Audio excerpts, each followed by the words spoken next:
Hi, I'm gonna show you one of my favorite builds that I've been using from the DLC. It's using Ash of War called the Poison Flower Blooms Twice. This is from the DLC, like I said, so if you do not have that, you just can't do this build. I'm sorry.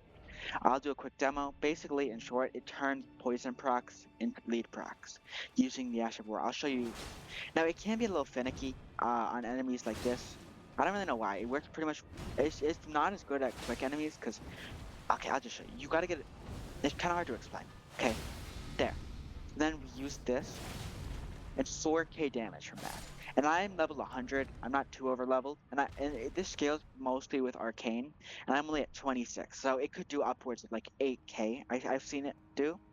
Because this is kind of just a bunch of builds I found put together. Basically, what it does is it turns poison. Uh, it turns poison effect, and the ash orb turns it into like a.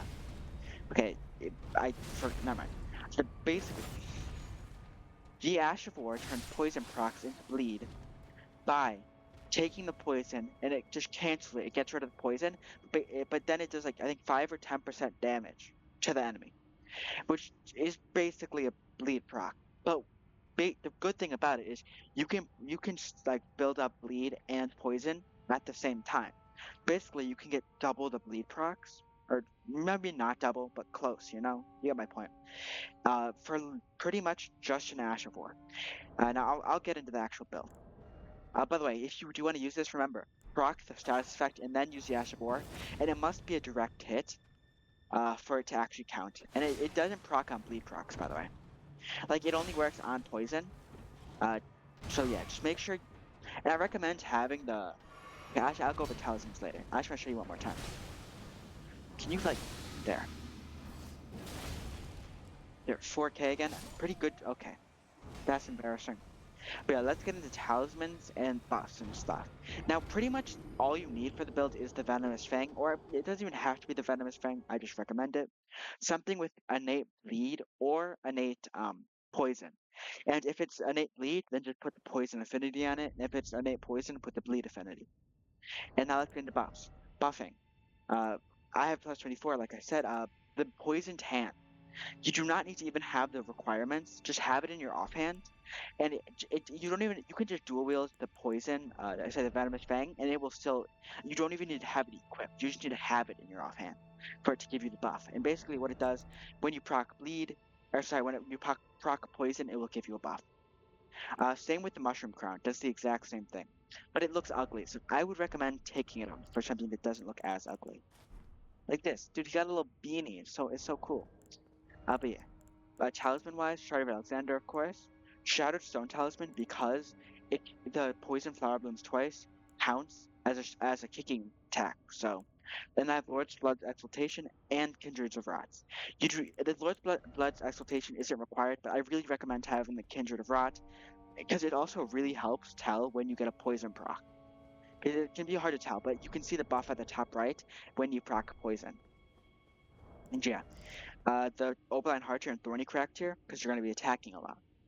Now, this build is really fun. It's not too hard to actually pull off.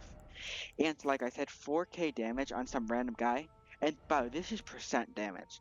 So if I was to test it on a boss or something, who can I test it on? Crap. Dude, I don't. Dude, I'm gonna try to test it on Rilana, although I'm gonna die. I am terrible at this boss. I beat her once on my main account, and then I never faced her again. Because she's fun, but she's hard, especially for close range builds like this. But I don't know. I can't really think of another boss I can get to quickly. So let's try it out. I'm probably gonna die though. Let me choose Taylu. Taylu's a goat, man. If you don't have the Taylu summon, you should grab it. He's really good. And I just want to get a proc and see how much damage it does on like an actual boss. Guys, I don't want to die. I don't want to film this again.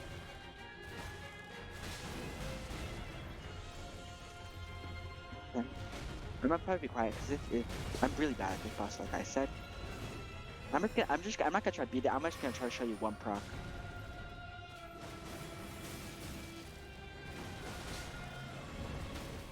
Oh my god. Oh, I'm nutty. Holy shit, I didn't even know what I was doing. Oh god. What's happening? Here, right. I like this. It literally proc. Come on. I'll tell you. I missed. Gotta get direct hit, like I said. 6k damage. You see that? 6k on one bleed pro. Or sorry, one. And that's there. And you see how much damage I just did? That was like, I think that was like 11k in total. I could realistically beat her here. Okay. As you could see, I was literally only trying to proc poison, and I almost beat her, which I wasn't even trying to do. I was literally just trying to proc poison. But that was like 11k damage right there. It was like I think 6k or 5k from a the poison proc, and then I got bleed proc, and then I got a repose.